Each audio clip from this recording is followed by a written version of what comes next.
back, guys. Part 2 of our, my American Rhythm Technique Bits seminar that we're hosting with you guys.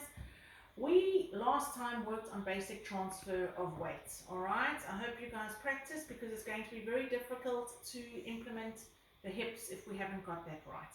So what we're going to do today is focus on hip direction, not stomach action, pure hip direction. They're two very, very different things.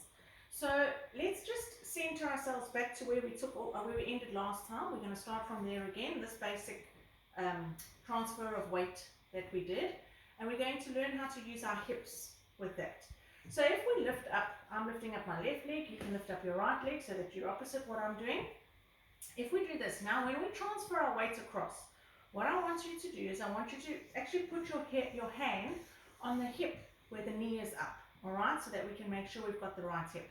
Okay, when that leg locks, and this is why I explained it was important for that leg to lock and go straight when the heel is on the ground.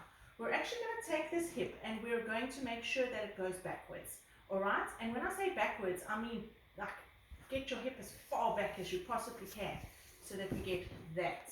Now be careful not to turn the shoulders when you do it. It's very, very important that your shoulders stay straight. Okay, so you can even put the opposite hand out to make sure that that hand doesn't move, that it stays locked in that position.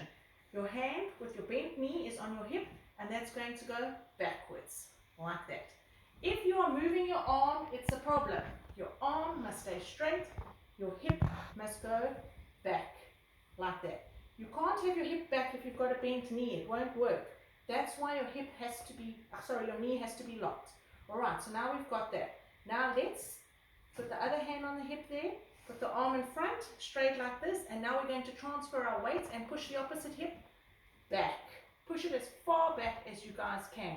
Alright, get that hip going back, not just there, push it back. I often tell my students, if at all possible, try and get the hip to face that wall over there. That's how far back we want you to really sink into that. Alright, then we change it across again and push that hip back.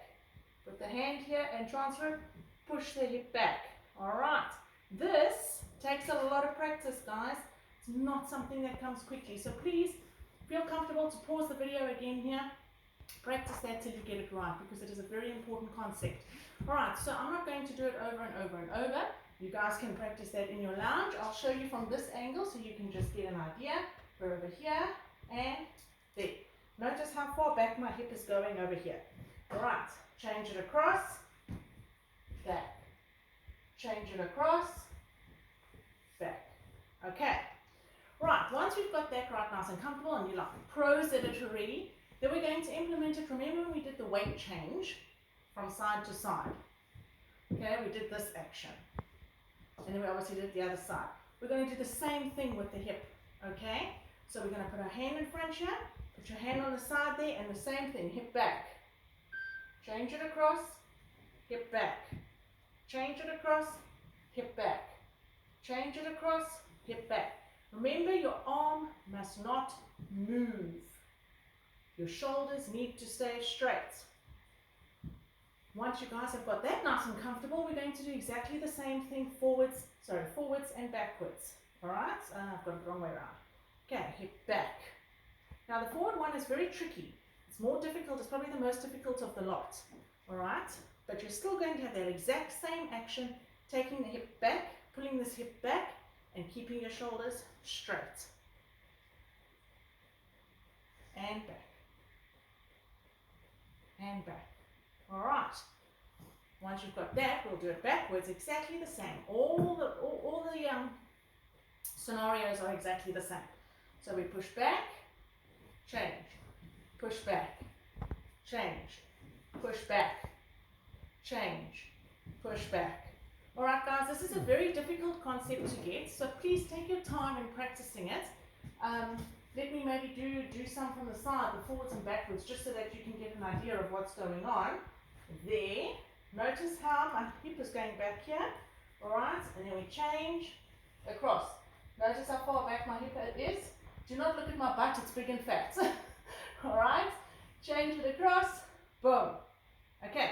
You will see later how we're going to implement this into your Latin dances. So guys, I hope that helps a little bit with hip movement. Please practice it. Please get it right, because after this, the next part, we're going to implement the stomach, which is the most difficult. We need to get that right so that we can get what we call a Cuban motion going in our lower abdomen, which is going to make the dance look absolutely beautiful. It's going to just give it that pizzazz that Latin dancing has. All right, have fun with it.